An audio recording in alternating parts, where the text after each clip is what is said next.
எண்ணூறு தோழன் நிழல்கள் 2 படம் தம்பி. எண்ணூறு தோழனில் இன்றைய இளைஞர்கள் நீங்கள் ரைட் விங் பாலிடிக்ஸா லெஃப்ட் விங் பாலிடிக்ஸா யூ கேன் டிசைட் பகுத்தறிஞ்சு முடிவு பண்ணிக்க. தமிழ்நாட்டினுடைய வரலாறுலேயே இந்த பிடிச்ச அரசியலில் கருத்தியல் அரசியல் தோத்துக்கிட்டே இருக்குது. அடுத்து அந்த படத்தை அப்படி பார்க்காதீங்கன்னு எடுத்துப்பட்ட படம் தான். அப்படி இருக்காதீங்க, பிளைண்டாக யார் மேலேயும் நம்பிக்கை வச்சு நீங்கள் அலாதியாக போயிடாதீங்க, உங்களை கொன்று கூட அவன் வெற்றியை தேடுவாங்கிறது தான் எண்ணூறு தோழர் சொல்லப்பட்ட மிகச்சிறந்த அரசியல். அது எல்லா காலகட்டத்துக்கும் எவர் கிரீன். நிழல்கள் இல்லூஷனில் வாழ்ந்துக்கிட்டே இருந்துட்டு ரியாலிட்டியில் வரும்போது எல்லோரும் சூசைட் பண்ணிக்கிறான், தோற்று போயிடுறான். ஸோ இல்லூஷனில் இருக்காதீங்க. இல்லூஷனில் இருந்தீங்கன்னா நீங்கள் எங்கே போய் முடிவீங்கன்னு தெரியாது. இளமை ரத்தம் நமக்கு ரொம்ப நாள் இருக்காது. இளமை என்பது ஒரு பெர்மனெண்ட் பொசிஷன் இல்லை, அது கூட கூட போயிடும்.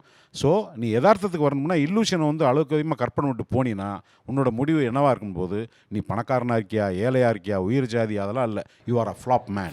நீ தோற்றுருவ. எனவே உளவியல் ரீதியாக உன்னை தக்க வச்சுக்கணும்னா பகுத்தறிந்து வாழ்.